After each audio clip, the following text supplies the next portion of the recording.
Hello, everyone. Welcome to Mindful Minutes. This is Michelle Needens, one of the social workers in the Cognitive Care Network here at KU Alzheimer's Disease Research Center. We're going to talk about anxiety today. We have talked in the past in Mindful Minutes on other subjects such as depression, and there can be some connections, and we're going to talk about that as we go. But we also want to understand and have within our toolkit some strategies to deal with that anxiety regardless of etiology. And so we're going to talk about some of that. What does anxiety really look like? I mean, when we talk about being anxious, what is that? I think all of us understand that there can be this nervous feeling, that there's just a almost anticipatory element. Is something going to happen? I need to figure out what to do. There can be this rumination element. And what do I mean by rumination? I think of it in my language, I would say it's stewing. It's when something gets stuck in your head and just plays up, this particular problem, and it just plays over and over and over. What if? How am I going to do this? I shouldn't have done this. But there's just this unhealthy focus on some of the challenges, problems, failures, whatever those are. So there's a perseveration on that. So when we see that rumination, it may not be just you thinking about it. It may have moved within the realm of something more. With anxiety, there's always this unsettled feeling that there's just a sense of things are not right. There can be a sense of panic. There can even be panic attacks, which are sporadic events where you're really overwhelmed by anxiety, and with it comes a set of physical features, including racing heartbeat and feeling like you're going to pass out and sweating. And so panic attacks are virtually always associated with some physical symptoms. But even if it doesn't rise to the caliber of panic attacks, there are moments where you just feel, gosh, how did the next few minutes go? That there's just this sense of panic. Heart racing and those physical symptoms can emerge on a more subdued basis with anxiety that does not rise to the level of panic attacks. And there also can be an experience of being frustrated more easily, that the frustration threshold diminishes, this quick to anger. And you may notice that about yourself. Your family may notice that, as with anything. If you have support people around you, feedback and conversation about this is always useful. It gives the most objective sense when you're talking about it together and say, do you see me as anxious? I really want to stress, as we think about what anxiety looks like, I have talked to hundreds of people who have said, I'm not anxious, but everything about what they describe is anxiety. And so we really have to move away from whatever stereotype we have about anxiety to really coming to understand, is it this distressed, unsettled, nervous, worrying, this constant worry wart kind of phenomena. Let me say one more thing about this before we move on. Those of you who would say to me, I've always been a worrywart. Well, you might have always dealt with some level of anxiety. So just because you had it before doesn't mean it shouldn't be addressed or perhaps approached a different way. You very well may have managed it quite successfully at another time, and perhaps those strategies may or may not be available to you now. So we might need to get some new ones. We want to understand triggers. Are there specific things that seem to occur that drive you to be more anxious? Sometimes that's about circumstances, social circumstances, what we have talked about in prior mindful minutes, that performance anxiety. Am I going to make a mistake? Sometimes that is about expectations and a balance to life. Are you still in the work world, and is that adding some anxiety? Sometimes it's about stressors in the family. Sometimes it's about stressors of finance. Sometimes it's about stressors related to future. Sometimes there's not a reason for the anxiety, that it just is. And that often is when it is associated with depression, but certainly can happen spontaneously. Sometimes it will happen at specific times of the day. You know, that in the evening there can be an unsettled, or sometimes people will say, when I first get up and I'm not sure what the day's going to look like, there's this anxiety that emerges. But we want to pay attention to the triggers, and that means sometimes journaling about it, because what we really want to pay attention to is, when does it happen? What's going on? What are the circumstances around the emergence of that anxiety? How long does it last before it feels like it dissipates a bit, or is it, you know, what the tenure of that anxiety is? And also connection to other symptoms. So in addition to anxiety, are you having periods of sadness and tearfulness? Are you struggling with sleep, etc.? So we really want to pay attention to all of those things, and it can be helpful to just make some notes about it. So when I say journaling, I don't mean long pages of narrative. I mean, certainly that sometimes that's a strategy to work through things, and I encourage that piece too. But for the purpose of this, pretty straightforward. You know, anxiety today, felt very anxious, you know, between 9 and 10:45 this morning. I had just gotten up. There really wasn't any trigger to it, and I hadn't slept well the night before. So just some notes so we can begin to see if there's a trend. So let's move on to some important stuff, and that is, what can I do about it? So when I feel anxious, are there any strategies that can help me? And there are many, and believe you me, this is not an all-inclusive list that we're going to talk about. This is a abbreviated list to get us started out. But number one, it's really important that you get sufficient sleep. Sleep can be associated with anxiety. We are more anxious when we haven't not gotten enough sleep. So it is important to figure out an appropriate sleep regimen. That means going to bed at a predictable time. That means getting up at a predictable time. That means, you know, talking with the doctor if you're trying those things and can't sleep. Some people use melatonin, for example, or other things. It's a conversation with your physician. So really looking at a sleep regimen. Some people use music or white noise to go to sleep, and there's all kinds of sleep strategies. We've had a mindful minute about supporting good sleep, and that might need to be reviewed, but sufficient sleep is important. Defined periods of either worry-free time or designated time to think about worries. And part of that depends on how severe the anxiety is. So if the anxiety is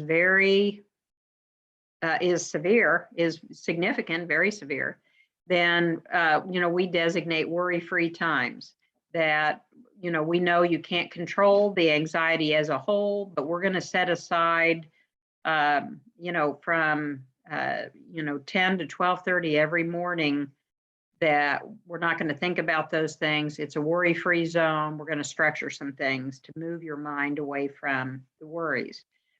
If it is a milder case or moderate case of anxiety, we're going to designate worry times. So, you know, between 4 and 6 every day, you can think about these things. And, when they enter your mind at other times, you're going to push them to the bucket. I'll think about that at 4. I'm not going to think about that now. I'll think about it at 4. And there's going to be a calculated attempt to kind of move your worrying into a specific contained time frame that works for people. Not all people. These are strategies. They don't work for everybody, but they all work for a set of people. So worth trying. Relaxation, meditation, of course, is valuable. And sometimes that comes with the relaxation music, and there are certainly calming music, YouTubes online with scenery attached.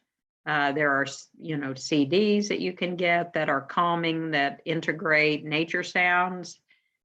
So you think about music. It's not necessarily all music, and music is valuable in lots of ways. We've had a mindful minute on that as too, and can be used in different ways. But one of those ways is relaxation, but it really guides you to the type of music that you're looking for. There are meditation websites, and I certainly have worked with a number of people who utilize these websites and felt that they were helpful. So some of the most common, and there are many, are insighttimer.com and calm.com. And I probably have heard more from individuals I've worked with regarding Calm. But they're guided meditation. Insight Timer, I believe to be free. I think both of them have a paid version, but both of them have a free version. And so they're guided by various clinicians around the country. So they're to be watched and talked through, but they talk through breathing exercises, and that can be helpful. So just this guided kind of meditation and calming strategies around on breathing. So you might check those out. I also have seen people effectively use the various live cams, especially of animals or fish. It gets us back to almost that white noise kind of phenomena. So if you go to explore.org, there are certainly others. Many of the zoos have live cam, but if you go to explore.org, they have a whole set of different kinds of animals and different kind of scenery that they're live camera footage that you can just watch. Puppies and kittens and bears and giraffes and elephants and whales and all kinds of scenery and animals and to watch. So that might be something to consider. And then, of course, speaking of animals, pets are a good relaxation. And so if you are a person with a pet, sometimes that means that pets drive us to take them on walks, which, guess what, can be a strategy to help with some anxiety, both the physical activity of that as well as being with pets. Sometimes just calling them to you and having them sit in your lap and pet for a period of time can help. But really, part of that is directing your mind, concentrating on something else, trying to move your mind away from some of that rumination. Massage helps at times. I've seen people who had scheduled regular massages, and that doesn't have to be full massages. There are some of the community centers that even do chair massages, and you can pay $1 a minute or whatever it is to have a chair massage, and even if that's 15 minutes, that might be helpful. There are also aromatherapy products that sometimes can be useful. There's microwavable lavender neck wraps. So you put them in the microwave and warm them and put them, and not only is it the warmth, which sometimes the warmth is helpful in managing anxiety, but also the aroma of the lavender or whatever smell exists. Lavender is often associated with calming. And as it relates to the heat, many of you may have had the experience where you had surgery and they brought you a heated blanket, and immediately that heated blanket helps with some of that anxiety. There's a new phenomena with these weighted blankets. I don't have a lot of experience with the weighted blankets, but I have worked with some people who have used weighted blankets who very much say it assists with anxiety, especially anxiety associated with that. I'm trying to solve every problem there is before I go to bed so I don't sleep. That kind of time frame. But you may try weighted blankets. They come in different weights, and from my perspective, some are too heavy, and then that can, contribute to feeling like you're trapped. So you got to pay attention to the weight and dose appropriately. Some additional strategies are absolutely getting up and changing place or task. And you think, well, how would that work? And do I mean, getting in the car and going somewhere? I really don't. It might be moving to another room. It might be going outside and sitting on the patio. It might be, going downstairs and emptying out a box. But it's something don't just sit there and find yourself in this place of suffering with the anxiety. Get up, change what you're doing, direct your mind, and directing your mind as best you can. If you tell me I cannot direct my mind, no matter what I try, my mind stays on this rumination and anxiety, this is a conversation with your provider. And we'll talk about that again here in a minute. So physical activity is helpful, as I said, with the pets, walking, and even if you don't have a pet, walking or engaging in some kind of physical task. If walking's not possible for you because of physical limitations, there can be arm exercises or chair exercises that you can do. And there are DVDs and YouTubes and lists of chair activities that you can get. There are brochures of activities from NIH that you can go through. So regardless of availability of technology or not, that physical activity is important. And for 99% of people, there's something you can do physically, even if you consider it so mild that you're wondering about the value. It directs your mind in a way, and that's what we're trying to do as we contain this anxiety. I talk about the logic train. Our mind has a way of coming to inaccurate conclusions when we're anxious. We can't figure something out. We're at the computer and we're, something that we've done a million times, we can't quite figure out how we get there. And all of a sudden our mind starts running away with us. Gosh, my disease is getting worse. I'm burdened to my family. I'm worthless. And our mind begins to go through this spiral into worthlessness. And that has to be stopped. So I encourage you, when you begin to have all kinds of thoughts, your spouse gets frustrated with you, maybe, raises their voice, don't do that, or I told you this, or whatever. And that's, they regret it likely the minute they have said that, they say that, and that starts your logic, your spiral.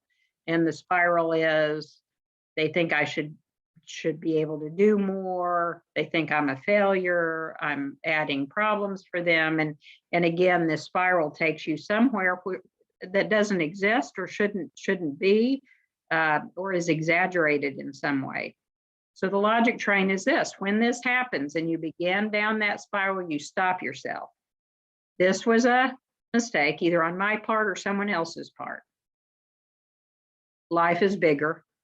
There's a lot of important stuff. And you start listing the importance. Here's the important stuff. I am loved and loved. I continue to have peace, elements of peace and joy. I have something to give. And whatever that logic is, just a mistake. I'll come back to it in 3 hours and maybe I can figure it out, or I'll figure out some support in order to get this accomplished. And I'm going to keep on with life. So we move our way away from the spiral and we move to the logic train. I encourage you to either work with someone, a family member, or if you work with a social worker or someone to help you create the logic train. If you know there are specific events that trigger that spiral, then to really calculate what is it that I replace it with? What is that logic train for me? Talking to someone you trust. So just sharing your feelings. If things are worrying you, bothering you, find a trusted confidant. And for many of you, that may be family. For many of you, it may not be family, and that's okay too. Maybe it's a close friend, maybe it's a support group, maybe it's a counselor. It doesn't matter who it is, but you need those individuals that truly know your real thoughts, that you don't have to architect or protect from your feelings, that they are honest feelings shared. Setting outside, nature is always something that is positive, that can help with anxiety. So whether that be setting outside, whether that be gardening in some way. We've talked about the nature of nature in a prior mindful minutes, whether that's walking, whether that's spending time at a park, whatever that is, but setting outside, enjoying nature in whatever form can be a tool. Again, it's a focus on specific projects. So sometimes anxiety is just driven by a feeling of being overwhelmed. And sometimes that's overwhelmed by the environment. Many folks have, too many boxes, too many possessions, and that creates this anxiety around where do I find things, and I need to do, but I don't feel like doing, or it's too much to do, it's too much to tackle. And all you've got to do is start. All you've got to do is one stack. Get rid of one stack. Go through that one stack and get it done, and you've accomplished something. And you do that enough, and a room is clear. You do that enough, and your anxiety goes down. So there's a cleansing process that goes on when we simplify and get down to just those things that we need and that we're able to check off some boxes. And then realistic expectations for self. Some of you have been very high achievers. Your expectations for yourself have always been perhaps too high. Perhaps you worked very hard for accomplish a certain set of expectations. Some of you may even be perfectionists. Those of you who are, trust me, that equals anxiety. You've always had some anxiety. If you're a perfectionist, you always lived with a certain amount of anxiety. So maybe this is the time to realistically look at what are those expectations and reassess value, which is far more than just what you accomplish. Now, when do we need to see a doctor or talk to a doctor, share with a doctor about our anxiety? Again, when we cannot direct our mind, when the anxiety is severe, even if the anxiety is moderate and we're not really able to find any strategies that help us. If it's something that is significant, it should be a conversation with the doctor. And why is that? Because oftentimes it is associated with depression. Some of you may have had baseline anxiety issues that have worsened, and that anxiety is freestanding from depression. But unless you've had a prior anxiety disorder, lots of anxiety is associated either with stressors that can be addressed with these non-medicine strategies or depression. So if the non-medicine strategies don't work, then we have conversation with our providers, your physician, oftentimes primary care. It may be a nurse practitioner. It may be neurology. It often is primary care. Sometimes some of you may have psychiatry involved. It may be associated with a medication side effect. That is not common. Let me say to you, it is typically other things.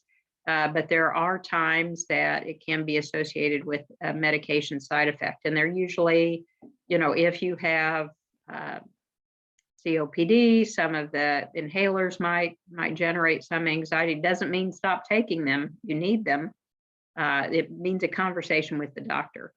There are other medicines that we take for other medical issues, prednisone, for example, or other things that cause anxiety for some people. Again, it doesn't mean you shouldn't take them. It means you should have a conversation with your doctor, and they may have other strategies to manage the anxiety. Things that we want to convey are duration. How long do these anxious episodes, are they happening all the time? Are you anxious all the time? Is it just certain parts of the day? Is it every day, the frequency, or is it multiple times a day? What strategies have been tried? And you need to share the impact on your life. Is it something that causes some distress for limited periods of time, but you're managing, or does it impact your ability to socialize with your family and friends? Is it reducing your quality of life in some way? Those are all important elements to share with your doctor. As always, if you have questions and concerns when to process what has been discussed in this Mindful Minute, do not hesitate to reach out to the Cognitive Care Network. I thank you for your attention today and wish you the best. Take good care.